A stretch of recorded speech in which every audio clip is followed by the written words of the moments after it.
Hi Dragonflies, welcome back to Dragonfly Spirit Studio. I'm Lynn Bauer. This video is part of my series on painting skies and clouds in watercolor. If something in this video isn't clear to you because you missed an earlier video in this series, you don't have to search all over YouTube to find them. You can just go to my website at dragonflyspiritstudio.com and follow the links to learn and then watercolor skies and clouds. You'll find all the lesson and project videos out there in order as they're released, and there are templates for you to work from, reference photos, cheat sheets and handouts, information on supplies and materials. Everything that you need to do the course is all there in one place. So as watercolorists, we're sometimes faced with the dilemma of how do we preserve some small light or white shapes in a painting as we do a larger wash and have the freedom to lay our wash in a fluid manner. The usual way to do this is to use masking fluid, also called liquid frisket or drying gum, which is latex in solution, and you paint it on the page and then it dries and makes a little rubber film so that you can paint freely over it and around it and then peel it off after everything is dry and reveal the white of the paper.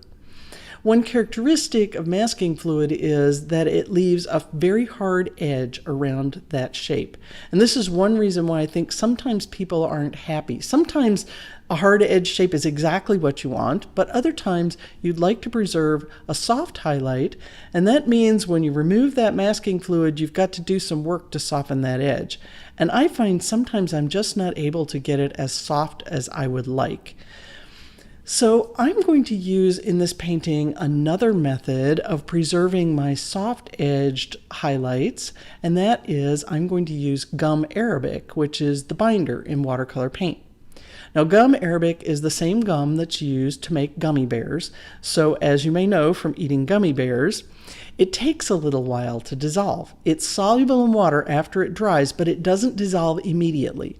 And this is a good thing for us as watercolorists because it means that after a wash has completely dried, it has to be wet for a while before the gum starts to soften enough for that pigment to want to move. And this is what allows us to do glazing and layering in watercolor without disturbing our previous wash.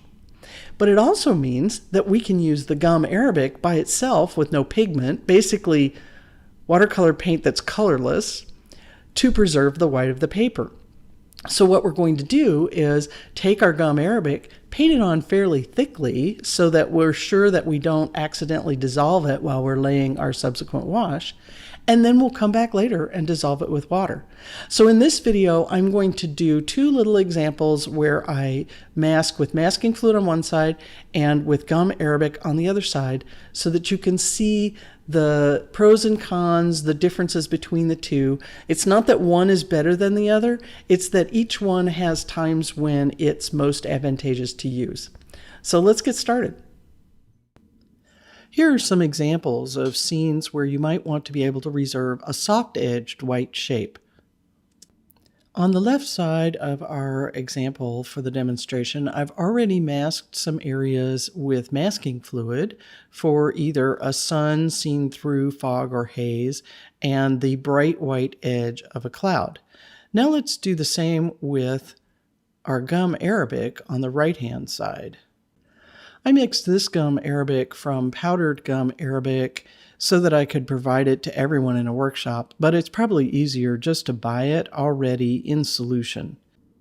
As you can see, it has a fairly thick consistency like syrup or honey, and you don't want to dilute it too much. You want it in that thicker consistency. Unlike masking fluid, gum arabic will not harm your brushes, so you can use any brush you like to apply it. You can think of it as basically just watercolor paint that has no pigment in it. As you can see, I'm applying a fairly thick layer of the gum arabic. It's important to do this so that you don't dissolve it with your subsequent washes. It's also important to make sure the gum arabic is completely dry before you attempt to paint over it. To remove gum arabic, think of lifting watercolor paint. The water does the work, so I'm going to add a fair amount of water and then agitate the surface a little bit with my brush to help it soften. And then before the water has a chance to spread all over the place, I'll blot it away, carrying away some of the gum arabic. You'll find as you do this that occasionally you get a very sticky surface, and when you go to blot, your paper towel will tear and be stuck in the remaining gum arabic. If that happens to you, don't be concerned, because later when you come back and attempt to remove the rest of the gum arabic, the little bits of paper towel will come with it. So the key to removing it successfully is to get it sufficiently wet that you dissolve that top layer of the gum arabic, but not so wet that water is running all over your adjacent wash. You might be thinking that this is kind of fussy, and if you were going to do this, you may as well just soften the edges of an area masked with masking fluid, and with some pigments that will give you good results. As with any technique, the key to using this successfully is to test it on a scrap piece of paper before you actually use it on a painting that you really care about. And that way you'll be able to choose the technique that suits your painting and your situation. In the cloud edge on the left, the one that was masked with masking fluid, I actually did a little bit of softening of the edge on the left side, and as you can see, that still doesn't provide as soft an edge as the gum arabic. So give it a try on some scrap sheets of paper, see what kind of effect it produces for you, and especially for the pigments that you're using.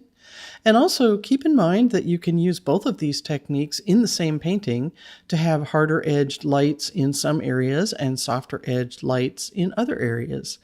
With the two techniques, your ability to reserve lights with the type of edge that you want is dramatically increased. Combining both of these masking techniques can give you very fine control over the edges in your painting.